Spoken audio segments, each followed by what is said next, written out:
Barefoot running for beginners. Tips to prevent injury. Feet that cannot move freely cause problems. Latest information has confirmed what the ancients have known all along. The barefoot running helps your feet become stronger and is the natural running method. Running in restrictive footwear is like having your neck in a plaster for a month. When you take the plaster off, your throat muscles would obviously be very weak. The effect of this restriction on your feet affects all your lower limbs and joints. No wonder all kinds of injuries are recorded. With barefoot running, it takes time to strengthen your feet. When you first start running without shoes, your feet will need to strengthen, so take it very gradually.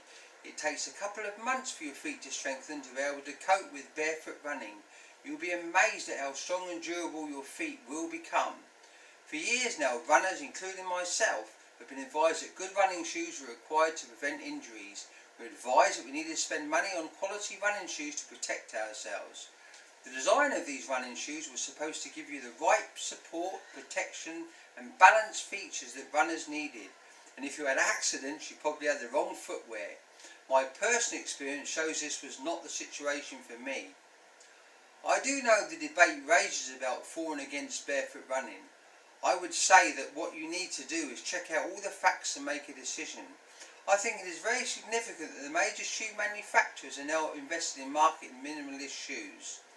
That just shows how many people have already made the decision that barefoot running or minimalist shoes is the way for them. The question is, does barefoot running make you faster? If you think running barefoot will give you more speed, that is unlikely, although the possibility of running faster is there. But it's about connecting with the earth, enjoying the sensations of direct earth contact and having a sense of running freedom, pain-free running and of having fun. It's not about speeding up. Minimalist shoes. Do you need barefoot minimalist footwear? Well, no, you don't. You can go right outside now and start running without shoes, although it would be sensible to start on easier surfaces, not pebbles or gravel, etc. You would not want to have a difficult barefoot running experience when you first start. Minimalist footwear would allow you a much easier transition to barefoot running and enable you to learn the mechanics of barefoot running and increase the strength and flexibility of your feet without the pain. What is the benefit of using minimalist shoes? They remove the support and movement restriction of athletic footwear, allowing you to feel the ground more and enable the feet to move more naturally, but still give you a barrier against the direct earth and thus protection against pebbles, gravel, roots and anything else your feet are not yet able to cope with. If anybody is ready to try barefoot running, we've looked at a lot of minimalist footwear and we think the following is a great option for the sandal type of footwear. And this video explains a lot about this minimalist sandal. It's called the Huarache sandal and we think it's excellent. I would suggest the best option. Please see the following options. If you want to see a lot of other people's opinions, just click this link here. And if you want to know where to get them, click this next link here under minimalist sandals available here. It's important to know that many traditional cultures that run without support footwear, such as the Tahoe people of South America, which are mentioned in Born to Run, do use some kind of minimalist sandal or other protection to prevent cuts on the bottom of their feet. If you wish to read up on barefoot running, click here for a full range of barefoot running books, which also include Born to Run. Many people try to switch to barefoot running too quickly and it does not work like that. It can cause discomfort, injury and disappointment. Keep in mind your legs and lower limbs need to be strengthened.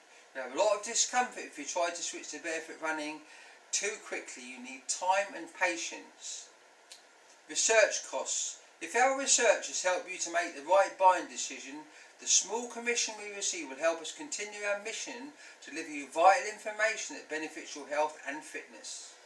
We have a common sense approach to barefoot running and I would suggest the following. Number 1. Try running without shoes or with minimalist shoes just for a couple of minutes on a hard surface. If you run regularly, just add this run onto the end of your normal run. If you are not a runner, just run a few minutes because your body has got to build up anyway in the normal manner for running. It is important to run on hard surfaces at the beginning because it will help your form and give your body good feedback. Run as lightly and as quietly as possible and try to land on your forefeet or midfeet. I will discuss form below. Number 2. Gradually increase the time you run without footwear or with minimalist shoes to just a couple of minutes extra every time you go running. Go slowly. Don't try to run hard. Keep running gently, working on striking the ground softly. Try various surfaces: road, concrete, normal grass and dirt surfaces. You will notice your body adjusting and the muscles becoming stronger. Number 3. Gradually you will be able to run for short distances barefoot. The distances obviously depend on individual experiences, whatever you feel comfortable with. For example, for experienced runners, could be up to 20 minutes, and for somebody just starting, maybe 10 minutes. The main thing is to be comfortable with the distance. Let this phase take a couple of months. It's all about a gradual transition. Number 4, obviously you will soon be able to run bare feet. Your foot and legs get stronger and it feels good. How long this takes is once again to do with the individual, but 3 months is probably about the right amount of time. Number 5, I would suggest that when you decide to run barefoot, consider the surfaces carefully. A park or a beach area that is a smooth concrete path would be a very good place to start. Remember, as your feet have been cased in shoes all the time, they are soft and very sensitive, so they won't be able to adjust in a minute. It will take a while. Whatever you do, make sure you pay attention to the surfaces. If you start on pebbles, rough asphalt, concrete or wood, that would be very difficult and hurt a lot. So patience is the key. Go slowly.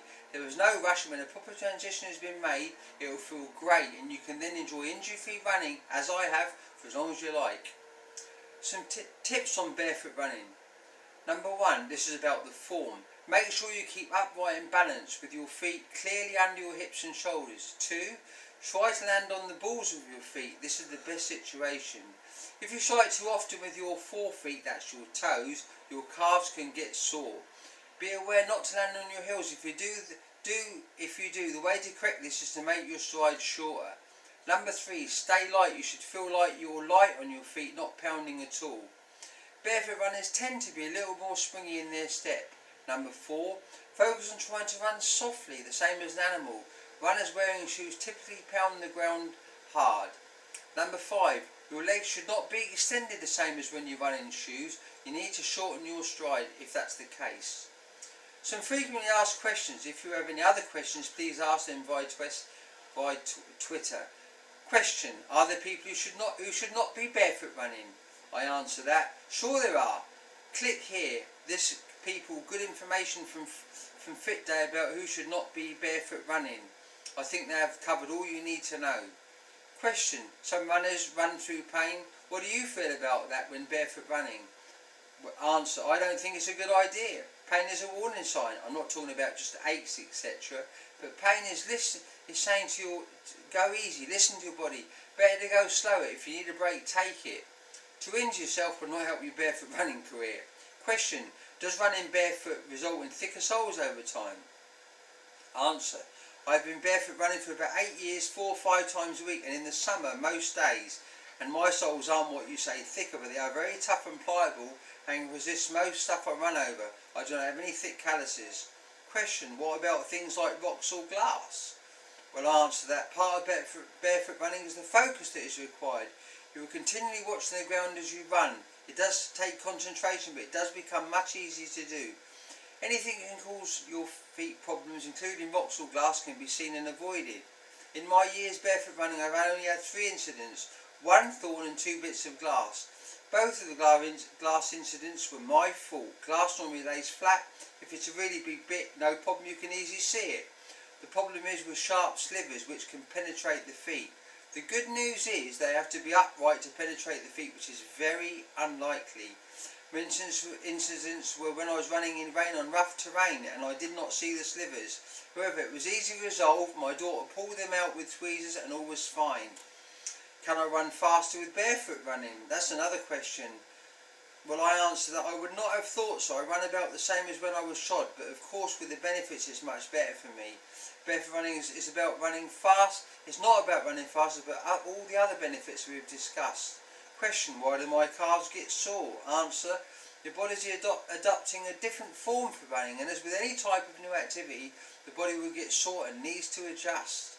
Just go slowly, listen to your body and adjust the amount of barefoot running you do according to how your body responds, and you will reduce the soreness until there is none. Question: What about pain or injuries? How have you been affected?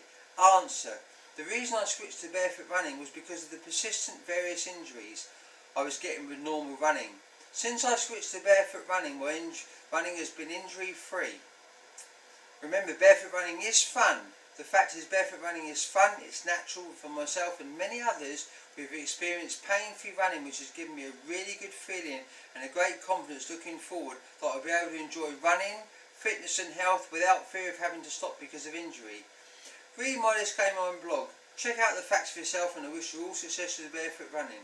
But to conclude, everybody has their opinions and experiences, from the totally pro barefoot running, such as myself, to the totally anti.